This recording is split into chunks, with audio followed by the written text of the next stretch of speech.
Hola! Welcome back to my channel. My name's Renee. I like to read books and then talk about them on the internet.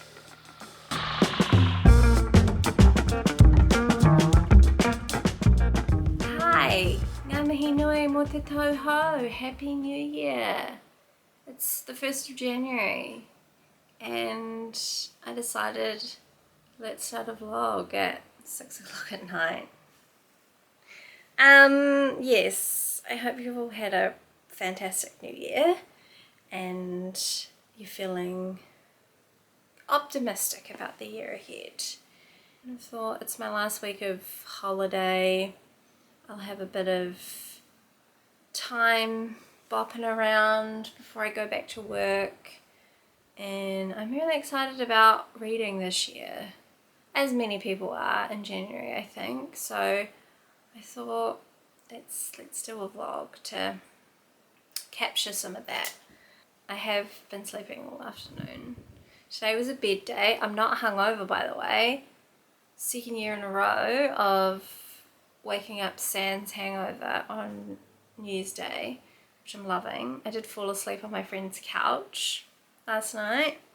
But yeah, I just decided today that I was going to have a chill day. It's going to be an in-bed day. Mars and I have pretty much just been reading and snoozing and reading and snoozing, and it's been great. And Robert's gone for a run because that's the kind of stuff that he likes to do. And then we're going to order pizza, and I think we're going to watch Love Island Australia. Anyone else watching that? I think it's finished, but yeah, that's our show that we're watching at the moment. I was also trying to find just a film to watch today, but I got overwhelmed by choice. One of the things that I'm happy to share is that I want to watch more films this year, so send me your film recs. I enjoy indie films. I'm not really into horror. I enjoy a good thriller. I like good acting. Yeah, tell me what your favourite films are. Where should I start? Anyway, this is getting a bit rambly, this intro. Not to come on here and brag or anything, but I have already finished my first book of the year. It was only quite short and fragmenty, so easily done. I don't normally finish books in one sitting or one day. I really wanted to make whatever I started the year off a goodie, because notoriously the first reads of the year have always been absolute bombs for me, not in a good way. Yeah, I don't know why this year felt important to pick something good, and I decided that I would read something written by a friend. So I started my year off reading Adolescence Leaves by Truong. Our Nathan's Nook on YouTube.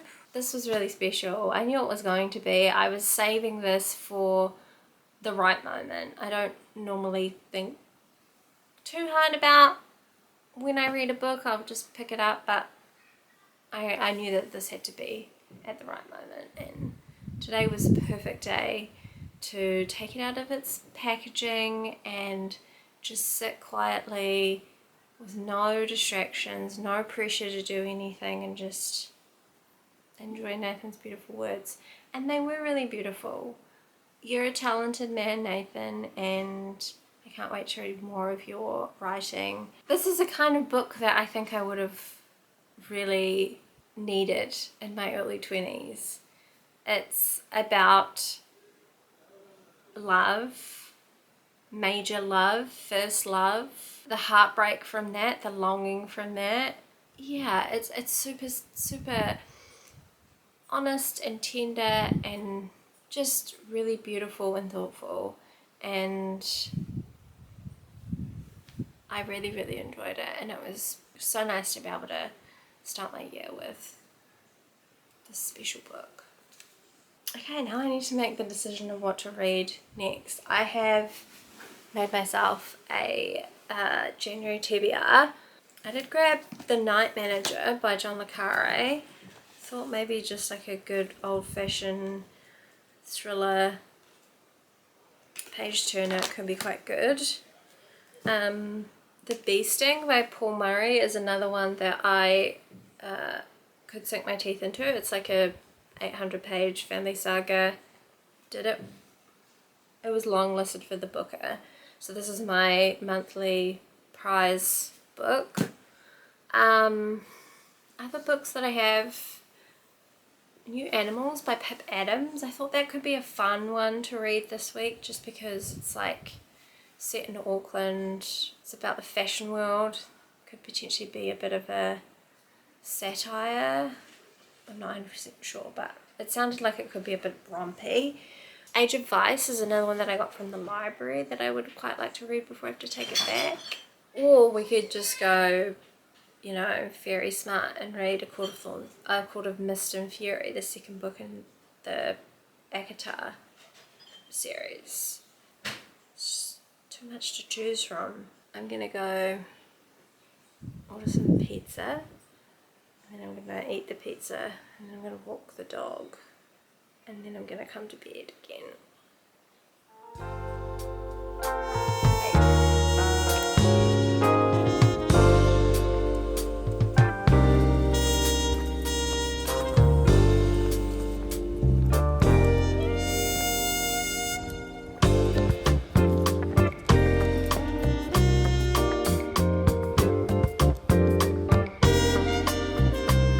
Maz, have you had a good time at the park? You ready to go home yet? Do you want to go home? Or do you want to keep staying at the park?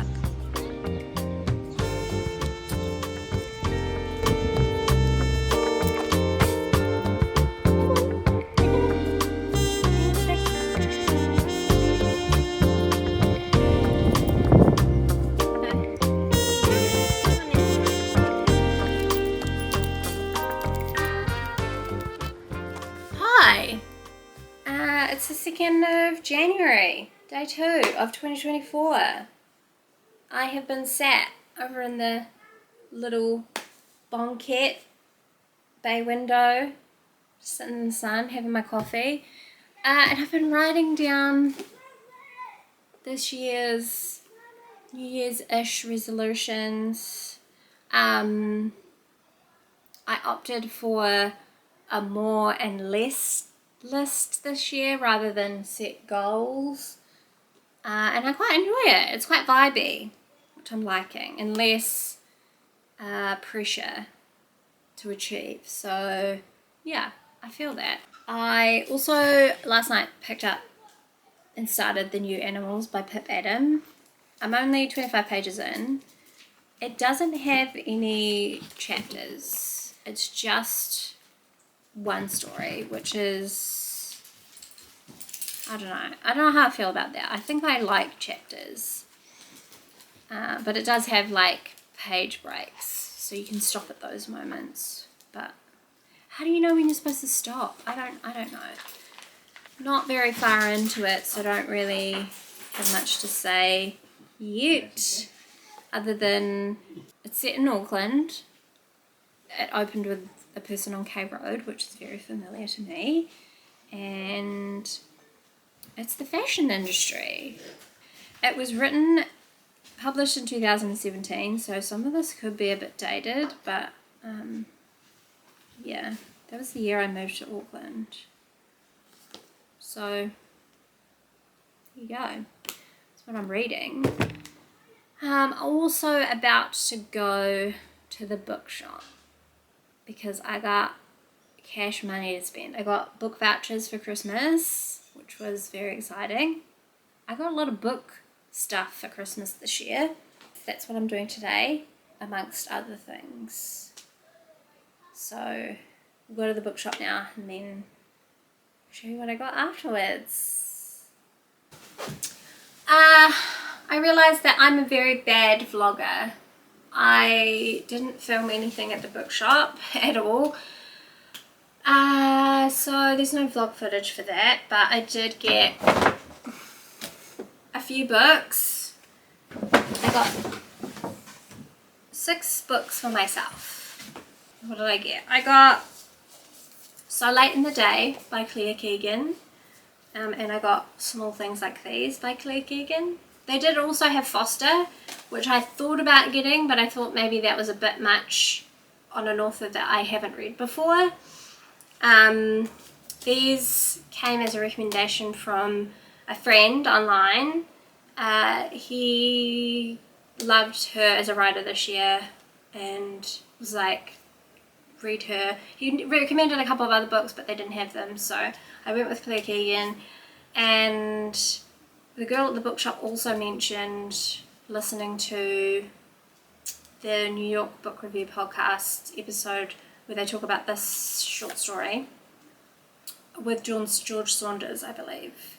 She said that was great and that she thinks I'm going to love these, so I hope so. I'm a little bit skeptical just because, I don't know, I had preconceived notions, heard other things from other people and wasn't quite sure, but this year I am going to be more open to trying new things when it comes to books, because when I did that last year I was always pleasantly surprised and it was fun, and I want to start trying new things outside my comfort zone with reading, so we're going for it. I picked up The Collected Schizophrenias by Esme Wejun Yang. This is a collection of essays written by the author, her journey with getting a diagnosis towards her mental health, and it's kind of like dispelling any preconceived ideas that people have about the mental illness and what it's like for people who suffer from it. Have been wanting to read this for a while. Heard lots of great things from lots of people about it. I got Loat by Shola von Reinhold. This is a book that I'm pretty sure my book club is going to read this year, so I bought this in anticipation for that. It's one of those books that I've kind of seen and thought, I don't know, but I think it'll be a good one for my book club to read together, and it's a great excuse to. And it feels like I'll try new things with this, although it is about art, and I know I love that theme. So Katie, if you're watching this, make the decision to make this a book club book at some time in the year, please. I got Walking Through Clear Water in a Pool Painted Black by Cookie Mueller. I think she's supposed to be like a crazier Eve Babbitts type character.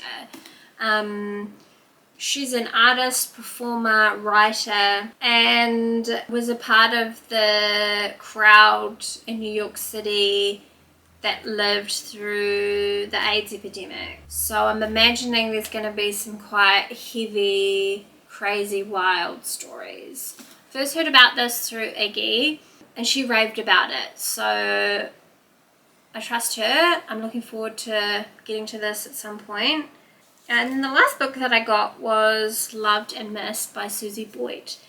I can't remember where I first saw this book, but it was on my Goodreads want to read pile. So I saw it there today and was like, oh, she sounds great. It might have even been the New York Book Review podcast. It's a story about a mother and a daughter, and the daughter is a drug addict. Something happens and the daughter leaves her daughter with the grandmother. That's all I kind of know. I don't really want to go into it more, but it says, Love and Mist is a whip-smart, incisive and mordantly witty novel about love's gains and missteps. British writer Susie Boyd's 7th novel, the first to be published in the US, is a pitch-perfect work of art. I don't know, it sounds great. It's dealing with themes that I enjoy. That's Chantal Joffe. Yeah.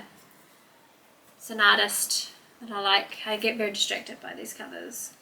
Okay, I'm gonna now go get my computer, pull up Blackwell's, and buy some more books with Christmas voucher that I got from my work. I'm here to deliver some shocking news to you all. I did not purchase any books. I know. who am I?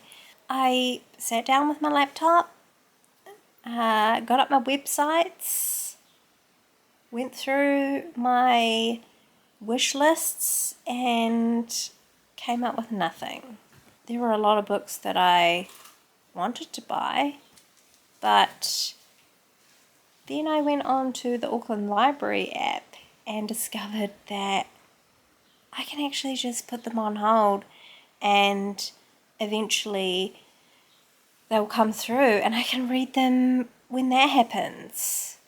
It's kind of like liberating to discover the magic of the library. Just thought I'd share this moment with you. Another thing I was doing this morning was selling some books online. Sold some books on Instagram. Did a few stories, had some sales, sold like 8 books. That's great. Anything that doesn't sell, I'll take to the bookshop and trade it in for credit. It's all good. I'm also wondering if I even want to read this book, to be honest, but I need to give it a good chance because I've only read 20-ish pages and that's not enough. So I'm just going to sit here and read until dinner time. Okay, I'm definitely procrastinating reading this book, so I'm just going to put this down and I'm going to do that. Morena! Oh, I was just having a good old look. We've been having a nice morning in bed. Probably time to get up now though. I've been reading my book. How am I feeling about this? Not excited. That's what I'll start with. It's I'm 57 pages in, which is not a lot, but in a 200-page book is almost a quarter of the way through. I'm having issues with some of the way that she's decided to write some of these scenes. The characters in this book are veterans to the fashion world and kind of find themselves at points in their lives and their careers where things are changing, things aren't the way that they used to be. They're spending a lot of time kind of longing and wishing for the old days. And so we're getting a lot of these flashback moments, things about the present that remind them of the past, how we're kind of learning about their histories, how they met, how they know each other, old jobs that they did together. But the way that she's written these scenes, these flashbacks, are really confusing because you often don't know that it's a flashback. It kind of just immediately jumps to something that feels different or doesn't quite make sense. And it's kind of happening throughout this moment of these characters still being in the present. So you're getting the present characters' feelings or thoughts or emotions while you're also being relayed details and information about these past moments. It's hella confusing. It's hard to read. It's pulling me out of the story, so I'm finding it really hard to get into it. And I really don't like it. I'm not a huge fan of like flashbacks as a way of describing a character's history. I think there are other more interesting ways of doing that. Especially if you're inside a character's brain. Like, part of me is like, do I keep reading or do I DNF? Those are really my two options. So, I don't know. If I read a bit more, I can make up my mind then. Because it is potentially getting a bit better. There are some more kind of interesting characters being introduced, or we're hearing from them a bit more. Other things on my list today. Fold the massive mountain of washing that we have on our spare bed. It's honestly so bad. I think I might watch a movie while I do it. I quite enjoy doing that. Other thing that I also need to do is pack some books because I sold lots of books on Instagram. Right, time to get up, I think. Yes, Mouse needs to be fed.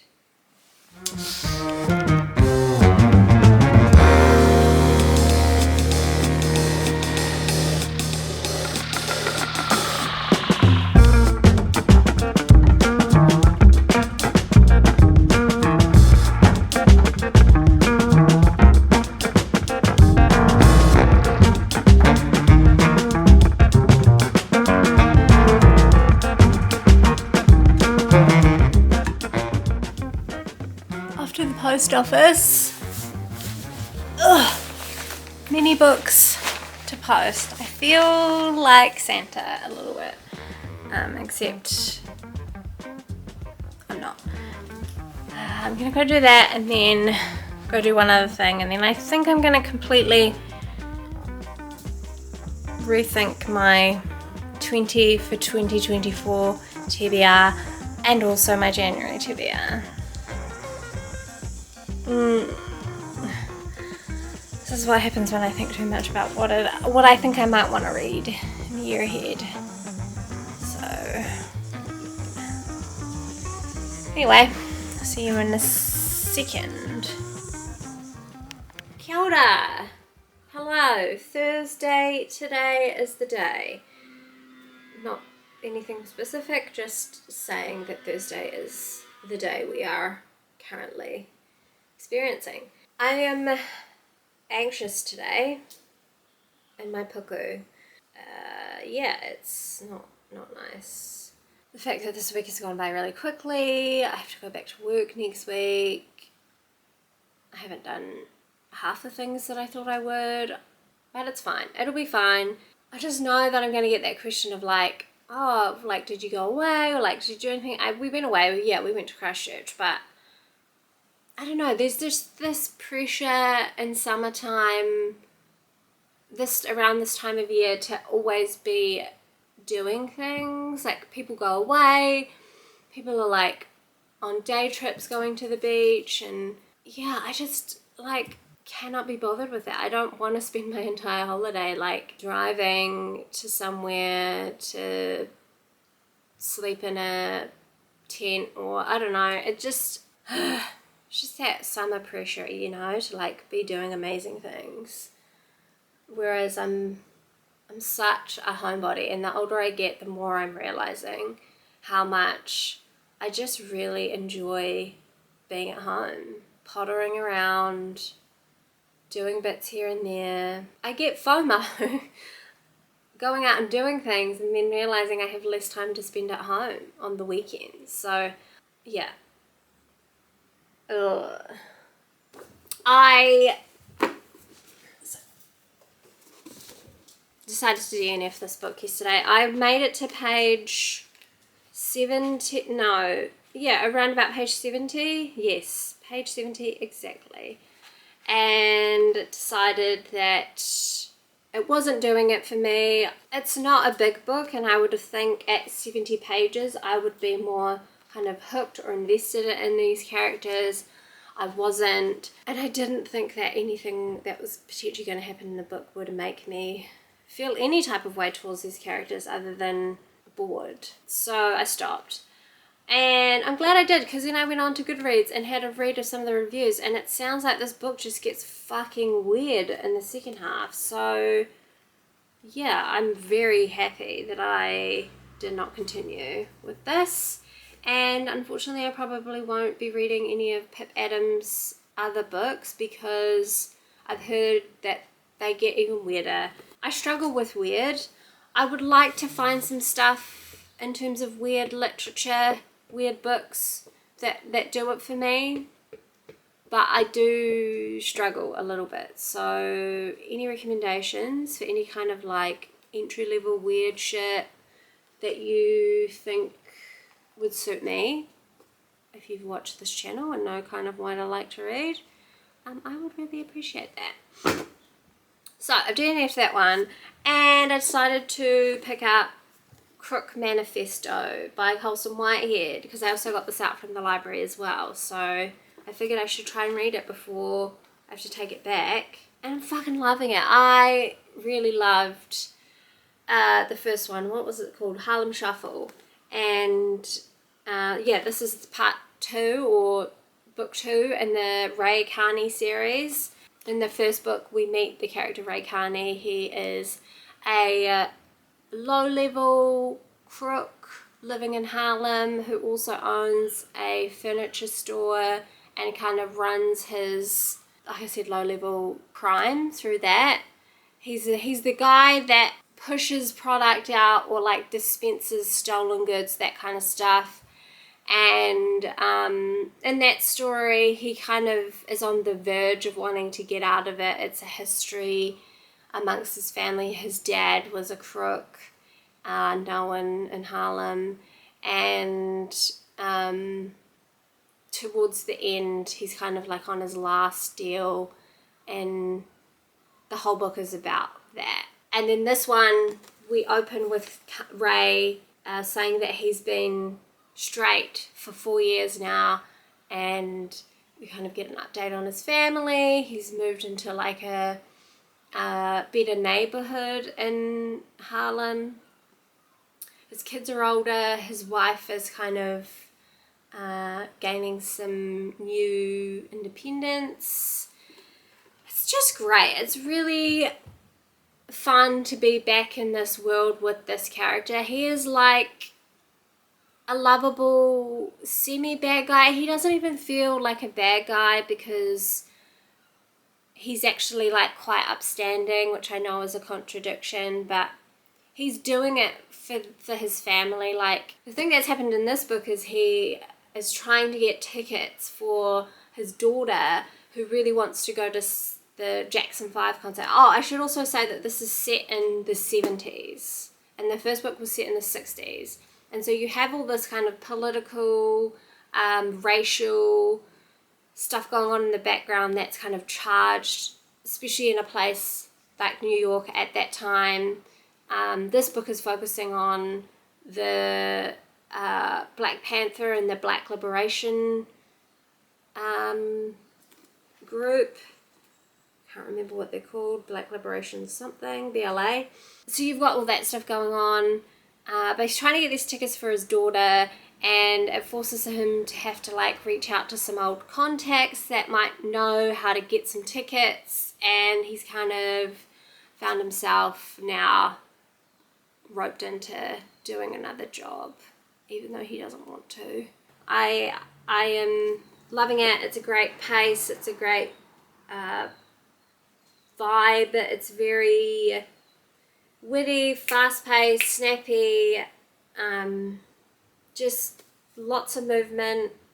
The way that it's written is, yeah, that real slick kind of easy, smooth talk between New Yorkers. It's fucking great.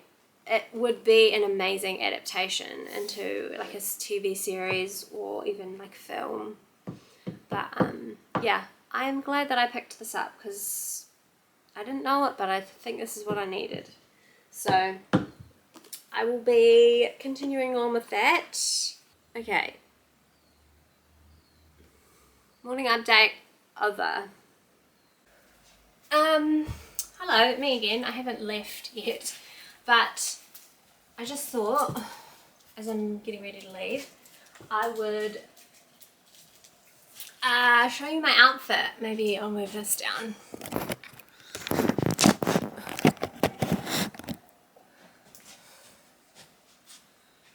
Yeah, some people have like mentioned on past vlogs that they would like more fashion stuff, and I'm going to try and sprinkle it here and there when I can. It's not going to be like a everyday, every time I vlog thing, but I quite like this outfit today. It's just pretty casual and quite a bit of me, really.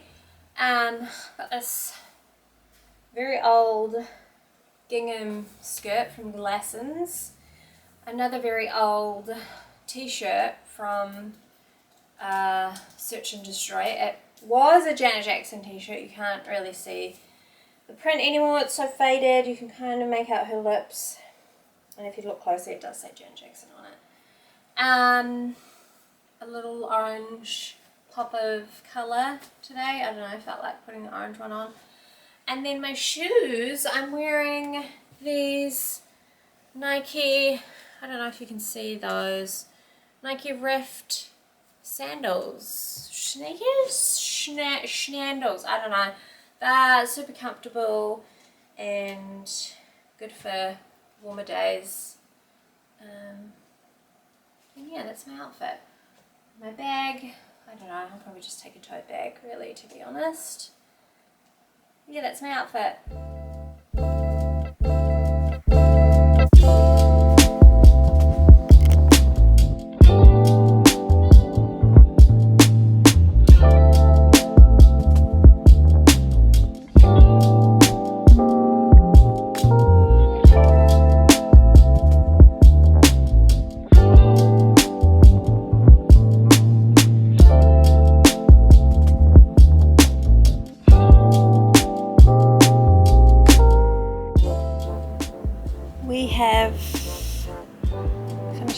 garden. You can't really tell, but it is looking a lot better than it was. It was just mostly like weeding, just a general tidy up, but it always looks worlds better once it's done.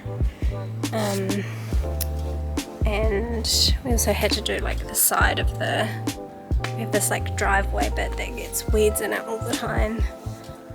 I'm actually still just waiting for the battery for our blower to charge so that I can blow all of this crap out of the way, and then we'll be done.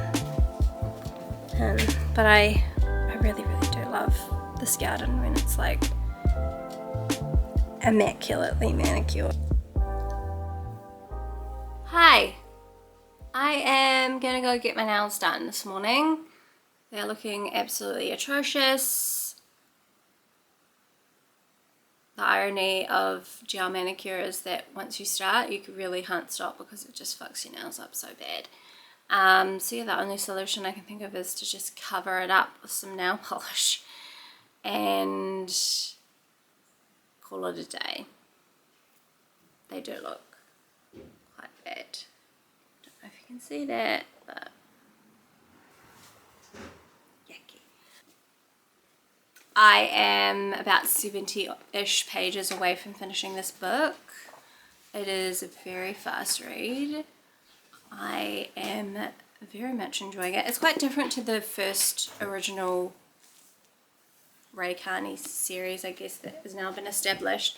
The first one, we're introduced to him as a character, and he's kind of trying to go on the straight and narrow, but he has this cousin who kind of pops up every now and then. They're a lot more like brothers, that needs his help kind of getting out of a bind, and that's the entire story in the first book. In this one, it spans over 5 or 6 years in Harlem. It's told in 3 periods. So the first part is 1971, the second part is 1973, and the third part is 1976. In the first book, we have this other character named Pepper, who is a muscle man. I don't know if that's what you refer to them. He's a crook who is often hired for his services to like find out information, squeeze people for information. He is this very quiet, unassuming, I'm guessing, looking man who would actually kill you if you lied to him, got in his way. Pepper is reintroduced in this book, in the second part. The first part, I think I explained, Ray is trying to find these tickets for this Jackson 5 concert for his daughter, and is kind of sucked back into the Crook world momentarily. The second part focuses mostly on Pepper and him being hired for his services to find a missing actress on this film that he's working on. And the third part sees those two characters come back together to work together one last time. Ray has again hired Pepper to find out some information about a fire that happened in a building that Ray Carney used to own. So yeah, it's good fun. I definitely can 100% picture this whole thing as a film or as a TV series. It's so fast-paced, it's so funny. The writing is so quick and witty and humorous. It has this, in some ways quite sarcastic narrator describing the story. And the characters are just lovable. I know that they're criminals and that they do bad things, but you can't help but love them because they're just doing their jobs, really, right? Yeah, it's just some good old-fashioned fun crime fiction, and I love it. We're reading. We are reading. Okay, I better go. I'll check in later. See you. Atamari! Happy Monday. We are heading back to work today, feeling okay-ish about that.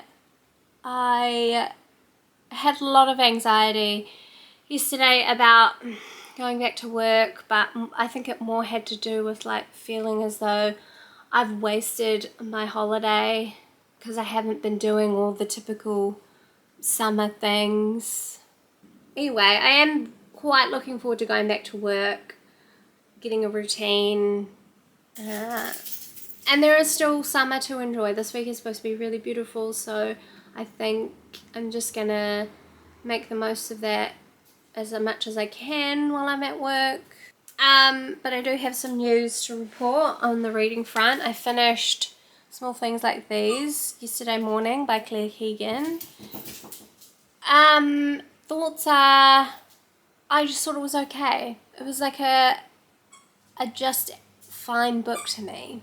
I don't really understand what it is that I'm potentially missing. I enjoyed the writing, and I enjoyed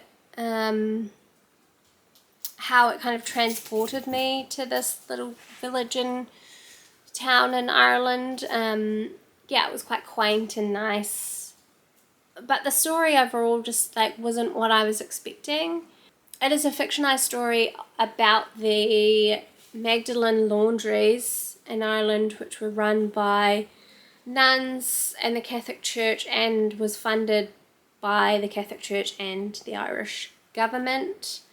These were mother and baby homes where young girls were often sent when they fell pregnant and families wanted to kind of keep them a secret or didn't really know what to do with the girls. Under the pretense that they would be taken care of, but many of these girls suffered physical, emotional abuse, and their babies either died or were taken away from them and adopted to families overseas. So many of these young girls never saw their babies ever again. So yeah, pretty like horrific stuff. All what felt like known amongst communities, but just kept hush hush. No one really ever kind of spoke out about it, or it was just kind of the done thing. So this story follows a man living in a small village with his wife and his 5 daughters.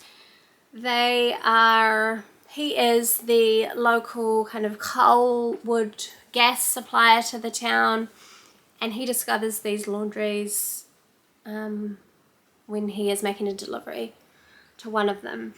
Kind of through him, you're learning about these secrets amongst this village that everyone seems to know about, and he's kind of just figuring out, which is kind of weird and feels odd, but also at the same time it's like, well, he's a man, like men don't speak about these things in those kinds of ways. Like gossip is shared among women as a way of sharing information and keeping everyone like in the know about what's going on. Men don't really do that. So yeah, I just thought it was okay. A lot of people said that Foster is much better or they enjoyed it more, so I'll give that a go, but I don't know, just like I don't really understand why it got so much hype. But that's me. That's my first vlog for the new year. I should probably head off to work now and not be late for my first day back. I was just excited to see some of his friends at work, and I'm excited to have some structure in my days again. It really looks like it's going to rain, which is not good at all. Okay, thank you for watching, and I will see you next time. Bye!